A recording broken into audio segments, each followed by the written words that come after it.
week, the Senate has attended to one of this body's unique responsibilities relating to foreign affairs, the ratification of treaties. We've ratified bilateral tax agreements with 4 trading partners, Spain, Switzerland, Japan, and Luxembourg. Measures like these bring clarity, certainty, and fairness to international commerce. They ensure U.S. citizens and businesses have a level playing field without duplicative tax burdens, and they make the United States a more inviting destination for foreign investment. These newly ratified treaties will provide immediate and much-needed relief to employers in every corner of our country. They'll reinforce support for hundreds of thousands of jobs, including many in my home state of Kentucky. So this is a significant bipartisan accomplishment. Now, Madam President, standing in stark contrast to the Senate's productive bipartisan week is what the Democratic House of Representatives has chosen to prioritize. We've seen plenty of partisan theatrics and high drama for the television cameras. We've seen the majority spend plenty of time attacking the presidents and members of the administration, but virtually nothing in the way of bipartisan legislation to actually make progress for the American people. So, Madam President, the problem seems to be that so many Democrats have moved so far to the extreme left that they literally could not pass common sense legislation even if they wanted to. Case in point, the chronic difficulties and consternation that we've seen over in the House when it comes to the seemingly straightforward task of condemning anti-Semitism and efforts to delegitimize the Jewish state of Israel. Back in March, remember, House Democrats had their hands full dealing with one of their freshman members who had trotted out age-old anti-Semitic tropes. Dual loyalties, support for Israel being driven by money, the kinds of language you'd think the House could have condemned pretty easily.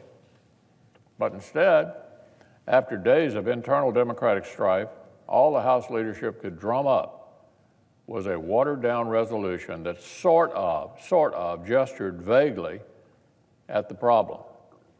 All the while, Madam President, Senate passed legislation that would actually do something about anti-Semitism has been languishing over in the House without a vote.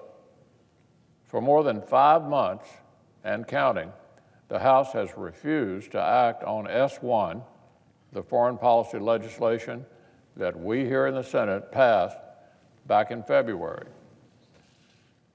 That bipartisan bill included a provision to take on the boycott, divestment, and sanctions movement, an economic form of anti-Semitism that targets Israel. Here in the Senate, taking action against BDS was a bipartisan goal.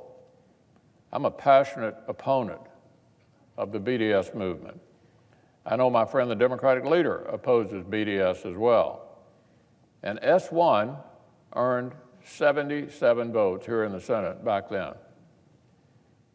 But apparently it's a bridge too far for the Democratic House. Even a milder resolution simply condemning BDS, not doing anything about it, but condemning it, has become a lightning rod for the far left this very week. Reports indicate that senior progressive Democrats are urging House leaders to walk away from the resolution condemning BDS, a resolution, not the thing that we passed, which is much stronger. So the House won't take action against it, and now it seems they can't even merely condemn it. Can't even condemn it. In fact, the far left wants to defend BDS. Let me say that again. The far left over in the House wants to defend BDS. I guess this is where we are, Madam President.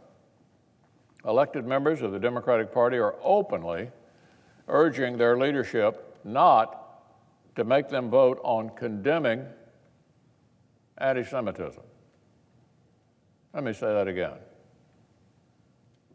Elected members of the Democratic Party are openly urging their leadership not to make them vote on condemning anti-Semitism, a watered-down version of what we sent them back in February. Because for some reason it's just too tough a vote. What a sad and bizarre situation we find in the House. I urge the Speaker of the House to do the right thing. Don't let these far-left voices run the House. At long last, bring S1 up for a vote. The comprehensive legislation that sailed through the Senate with 77 votes, bring it up for a vote, Madam Speaker. Let them vote. I bet we'd see a pretty good outcome. And show anti-Semitism the door.